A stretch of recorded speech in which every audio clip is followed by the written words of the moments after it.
एक बार फिर से आपका स्वागत है एवीएम टॉक्स पर। आप जो हमारे साथ मौजूद हैं, इन्होंने 96.80 परसेंटेज के साथ स्कूल नहीं, मंडावा नहीं, बल्कि पूरे झुंझुनू को इंग्लिश मीडियम आर्ट्स में टॉप किया है। तो आइए जानते हैं कौन है, कहाँ से हैं, क्या नाम है। आइए। My name is Devyanshi Sharma and I have completed my senior secondary education from AVM this year. I belong to Mandawa. And sir, what's your name? My name is Chandra Prakash Sharma और मेरा यहाँ पे कंप्यूटर इंस्टीट्यूट है मंडावा में, देवयांशी computer centre के नाम से। और लगभग 10 या 12 साल से मैं इंस्टीट्यूट चला रहा हूँ मंडावा में। Thank you sir. And ma'am? मेरा नाम इंदुबाला शर्मा है। मैं देवयांशी की मम्मी और घर का काम करती हूँ गृहिणी। तो ये तो बात रही देवयांशी और उनके पेरेंट्स की। आइए जानते हैं कि देवयांशी ने एवीएम के साथ जर्नी कब स्टार्ट करी और इनका एक्सपीरियंस क्या रहा। सर, मैंने AVM को ज्वाइन किया था 2 साल पहले इन माई 11th क्लास। और AVM को ज्वाइन करने का एक बड़ा रीज़न था, I couldn't find arts in this whole district. तो पूरे डिस्ट्रिक्ट में ये एक ही स्कूल है जहाँ पे हमें आर्ट्स मिल सकती है इंग्लिश मीडियम स्ट्रीम में। और AVM को ज्वाइन करने के बाद मैंने देखा है कि मेरी एजुकेशनल स्किल्स और सोशल स्किल्स बहुत ज़्यादा पॉलिश हुई है और मैंने इतनी बड़ी अचीवमेंट हासिल की है। तो मीन्स एवीएम आपके लिए एक गिफ्ट था। In our area there is no one school with arts faculty in English medium. आइए जानते हैं इनके पापा से। Sir, why did you choose the AVM? मैंने AVM का वैसे काफ़ी नाम सुना था कि भाई मंडावा में एक जो बढ़िया स्कूल्स में जो आती है वो एक आदर्श विद्या मंदिर भी है। पर मेरी थोड़ी सी दिक्कत ये थी कि इंग्लिश मीडियम की प्रॉब्लम थी, क्योंकि इसने 10th तक इंग्लिश में किया था। अब 11th में मुझे लगा कि भाई, मैंने हालांकि काफ़ी सर्च भी किया इस बारे में कि भाई इंग्लिश मीडियम कहीं मिल जाए। तो मेरी अभिषेक सर जी से बात हुई थी इस बारे में जब मैं फर्स्ट बार वहाँ गया था। तो उन्होंने कहा था कि सर, आपको अगर इंग्लिश और कहीं नहीं तो हम प्रोवाइड करवाएंगे, भाई बच्चे का भविष्य ख़राब नहीं होना चाहिए। बाकी इन्होंने मतलब इस मामले में मेरी काफ़ी हेल्प की और फर्स्ट बार इन्होंने मेरे कहने पर ही मतलब इंग्लिश मीडियम को स्टार्ट किया था। और तब से लेकर अब तक काफ़ी मतलब बच्चे ने भी इम्प्रूव किया है, स्कूल वाले भी इनको सपोर्ट करते रहे हैं। तो एवीएम हर जगह हर समस्या के समाधान में आपके साथ है। जुड़े रहिए एवीएम के साथ। और जैसा कि सर भी बता रहे हैं कि मंडावा का ये पहला स्कूल था जिसने इंग्लिश मीडियम आर्ट्स प्रोवाइड करवाई है। और सबसे बड़ी बात, ये बैच फर्स्ट बैच था इंग्लिश मीडियम आर्ट का जिसमें रिकॉर्ड बनाने वाला परिणाम देवयांशी ने दिया। एक बार फिर से मैं इनको बधाइयाँ देता हूँ। मार्क्स की आती है तो यहाँ ये पूछना भी ज़रूरी है कि इनके पेरेंट्स के एक्सपेक्टेशन क्या थे और इस अचीवमेंट के बाद उन्हें कैसा फील हो रहा है। तो आइए सबसे पहले जानते हैं इनकी माताजी से कि उन्हें इस स्कोर से क्या फील हो रहा है। काफ़ी अच्छा फील हो रहा है। और देवयांशी पहले से भी होशियार थी और उसने 3-4 घंटे रोजाना पढ़ाई की है और टीचर का भी काफ़ी अच्छा सहयोग रहा है। तो मैम, आपको कैसा फील हुआ? मीन्स आपकी जब बेटी का रिजल्ट आया 96.80% और मंडावा टॉपर, साथ ही साथ इंग्लिश मीडियम आर्ट्स के अकॉर्डिंग झुंझुनू टॉपर, मतलब डिस्ट्रिक्ट लेवल पर जब टॉपर रही, तो आपको कैसा फील हुआ? सर, बहुत अच्छा फील हुआ और उसके उज्जवल भविष्य के लिए जो इसने स्कूल का जो सहयोग मिला है उसके लिए बहुत बहुत धन्यवाद। आइए जानते हैं इनके पिताजी से कि उन्हें इस सफलता के बाद कैसा महसूस हो रहा है, वो अपनी खुशी कैसे व्यक्त करते हैं। पहली बात तो जब 96.80% आए तो मैं काफ़ी खुश हुआ और ऐसा लगा मानो मतलब कि खुशी का ठिकाना नहीं था कि बच्चे ने मंडावा टॉप किया है। फिर सर का मुझे फ़ोन आया, बोला आपके बच्चे ने मंडावा टॉप किया है। तो फिर बाद में तो कहने ही क्या थे। और उसके बाद मुझे काफ़ी बधाइयों के भी फ़ोन आए चारों तरफ से। मतलब एक तरह से जो उम्मीद थी उस पर ये खरी उतरी है। और शुरू से ही वैसे ये मतलब काफ़ी सेंसिटिव थी इस मामले में। और नॉर्मली ये था कि इतने शायद हमने सोचे नहीं थे, रियल बात तो ये थी। पर जैसे 96.80% आए तो काफ़ी खुशी हुई और दिल से हुई। तो सर यहाँ मैं एक बात पूछना चाहता हूँ कि क्या एवीएम आपकी उम्मीदों पर खरा उतर पाया? बिल्कुल सर। मैंने मतलब बच्चे को लेकर काफ़ी मतलब मैं चर्चा भी करता था सर से स्कूल में जाकर कि क्या चल रहा है क्या नहीं है और भी है, तो उन्होंने मेरी जो भी प्रॉब्लम्स थी उन सब का शॉर्ट आउट किया और हमेशा ये कहते थे कि आपको जो भी मतलब बच्चे के लिए जो भी सुविधाएं होंगी हम सारी प्रोवाइड करवाएंगे। मेरी नज़र में देखो एवीएम से बढ़िया अभी इस वक्त तो कोई स्कूल नहीं है मंडावा में। बच्चे का जो परिणाम है वो अकेले स्कूल की मेहनत नहीं बल्कि उनके मम्मी पापा की भी मेहनत होती है। और जैसे सर लगातार स्कूल के साथ जुड़ाव में रहे, हर बात पूछते रहते हैं, तो इसके लिए मैं बहुत बहुत धन्यवाद करता हूं उनका। आइए साथ ही देव्यांशी से भी जानते हैं कि इस अचीवमेंट के पहले और बाद का एक्सपीरियंस क्या रहा है, वो अपने स्कोर के लिए क्या फील करते हैं।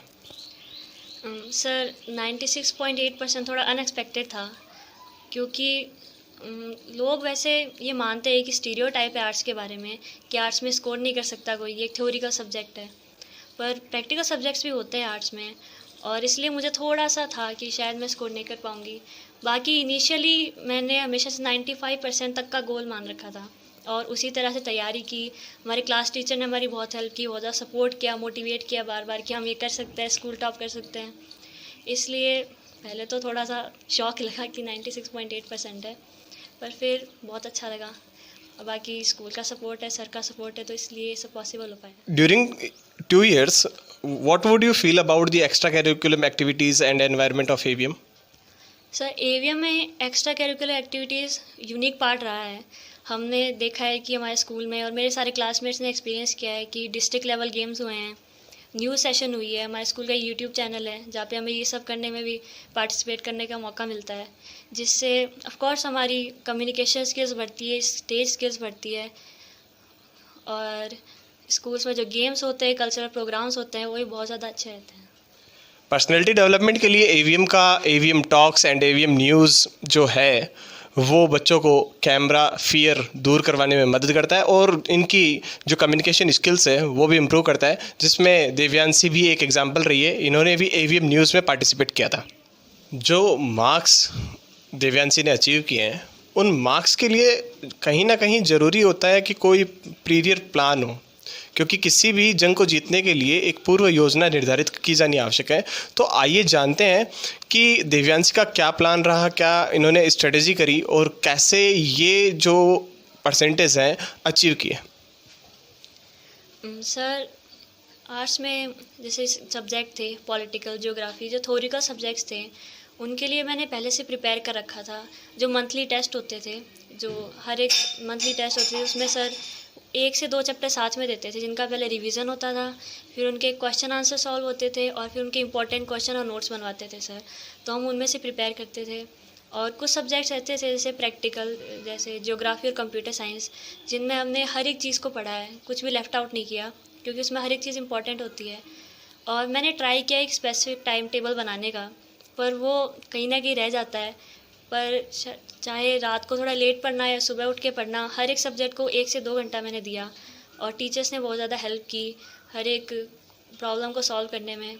इस तरह मैंने अपना टाइम टेबल मैनेज किया। तो स्टूडेंट्स, आपने शायद जान लिया होगा कि कंटिन्यूटी ज़रूरी है और देव्यांशी ने वो कंटिन्यूटी बनाए रखी और आज उसका रिज़ल्ट सबके सामने है। एक बात मैं कहना चाहता हूँ कि बच्चों को सपोर्ट करें। हर बच्चा काफ़ी बुद्धिमान होता है मेरी नज़र में, बस मैन होता है सपोर्ट करने के लिए कि आप उसको सपोर्ट कीजिए। हर बच्चा नाम करेगा अपने माता पिता का। सर का कहना है एनवायरनमेंट मैक करना ज़रूरी है और सपोर्ट सब कुछ होता है, सर बता रहे हैं, और हम सब ने भी ये कहीं ना कहीं जाना हुआ है। तो देव्यांशी ने जैसा कि सबको बता दिया है कि उनकी स्ट्रेटेजी क्या थी और कैसे उन्होंने ये अचीवमेंट ली है। आइए जानते हैं कि देव्यांशी जब स्कूल में 11th और 12th में रही हैं तो इनका कोई मेमोरेबल मोमेंट बना क्या। आइए। सर स्कूल में मेरे बहुत से मेमोरेबल मोमेंट्स हैं। एक ये था कि मैंने फ़र्स्ट टाइम किसी न्यूज़ सेशन में पार्टिसिपेट किया, रिपोर्ट बोली ऑनलाइन, जिससे मेरी पर्सनालिटी डेवलपमेंट हुई और सोशल स्किल भी पॉलिश हुई है। तो ये फ़र्स्ट टाइम था और इसके लिए मुझे बहुत सारे कॉम्प्लीमेंट्स मिले, बहुत सारे कंग्रेचुलेशन मिले। और एक मोमेंट ये रहा है, मेरे क्लास टीचर है जो, उनकी बहुत ज़्यादा एक्सपेक्टेशंस थी मुझ पे और उनका बहुत ज़्यादा भरोसा भी था। वो ट्रस्ट करते थे, उनको लगता था कि मैं टॉप कर सकती हूँ, तो वो बहुत बार मुझे मोटिवेट करते थे। और एक बार वो मुझे मेरे जूनियर्स के पास लेके गए जो 11th क्लास के बच्चे थे, और उन्होंने उन्हें बताया कि आपको इनकी तरह पढ़ना है और ये टॉप करेंगी। तो मुझे थोड़ा डर था कि मैं उनको डिसअपॉइंट ना कर दूँ, पर उनको मेरे अंदर बहुत ज़्यादा बिलीव था और ये इसी वजह से शायद मैंने टॉप किया है अभी। तो ये मेमोरेबल मोमेंट था। अपने वर्तमान को और भूत को और आने वाले भविष्य को सब याद करते हैं। तो अब तक दिव्यांशी ने अपना स्कूल एक्सपीरियंस और अपनी अचीवमेंट के बारे में बताया है। अब जैसे कि दिव्यांशी की ये जो 12th क्लास मतलब हायर सेकेंडरी क्लास कंप्लीट होने जा रही है, अब वो स्कूल से जब जाएगी तो आइए जानते हैं कि इनका फ्यूचर गोल क्या है। सर मेरा goal from 8th class civil services को क्रैक करना रहा है। इसीलिए मैंने आर्ट्स चूज़ किया था, क्योंकि आर्ट्स का सिलेबस प्रायर होता है आईएएस के सिलेबस में, और इसलिए मुझे आर्ट्स इंग्लिश मीडियम स्ट्रीम में चाहिए था, जो मुझे यहाँ पे मिला। और मेरी फैमिली में मेरी एक गाइड हैं, उन्होंने मुझे गाइड किया था इसके लिए। अभी मेरा फ्यूचर गोल सिविल सर्विसेज है, जिसके लिए मैं बहुत ज़्यादा हार्ड वर्क करने वाली हूँ। बेस्ट ऑफ लक दिव्यांशी, और we hope that we will come again and we will take an interview with a IAS officer. Very best wishes with you. Juniors, be ready. अब आपके सीनियर आपको कोई message देना चाहती है तो ध्यान से सुनिएगा। मैं मेरे जूनियर्स को ये कहना चाहती हूँ कि do not pressurise yourself. आप अपने मन से स्टडी करो और चिंता मत करो इसी बात की। केयरलेस स्टडी होनी चाहिए, और आपके ऊपर एक्सपेक्टेशंस तो रहेगी सबकी, आपके पेरेंट्स की, आपके टीचर्स की, पर उसके लिए आपको कभी डिप्रेस नहीं होना है। बस आपको मेहनत करनी है, और जो भी आपका रिजल्ट रहेगा उसमें आपको सब सपोर्ट करेंगे, चाहे वो जितना भी रहे, और वो आपका बेस्ट होगा। दिव्यांशी स्टडी में तो है ही, साथ ही जानते हैं कि इनकी हॉबीज़ क्या है और इनका जो हिडन टैलेंट है वो क्या है। पढ़ाई के साथ साथ जहाँ तक मैं हॉबीज़ को जानता हूँ, सिंगिंग में काफ़ी टैलेंटेड है ये, और ख़ासकर इंग्लिश म्यूज़िक में काफ़ी अच्छी सिंगिंग करती है, और ख़ुद का भी म्यूज़िक भी लॉन्च किया है इसने, और शायद स्पॉटी पर डाला है इसने। साथ ही डांस में भी काफ़ी अच्छी है, मतलब काफ़ी अच्छा डांस करती है। बाकी नॉर्मली स्पोर्ट्स वगैरह में भी कुछ है, पर सिंगिंग इसका बेस्ट है। सर ने जैसे बताया कि दिव्यांशी की जो सिंगिंग है वो भी काफ़ी अच्छी रही है, प्लस इंग्लिश सॉन्ग्स मतलब जो अपना एनवायरनमेंट है उसमें भी ये डिफरेंट अलग। तो दिव्यांशी के जो कवर सॉन्ग्स हैं उसकी भी लिंक हम डिस्क्रिप्शन में दे रहे हैं, आप भी चेक कीजिएगा। ये थी दिव्यांशी जिन्होंने 96.80% के साथ इंग्लिश मीडियम आर्ट्स में मंडावा ही नहीं बल्कि सुजनों को भी टॉप किया है, और आगे भी ऐसे ही टॉपर्स के साथ हम आपको रूबरू करवाते रहेंगे। बने रहिए AVM टॉक्स के साथ। Thank you for watching.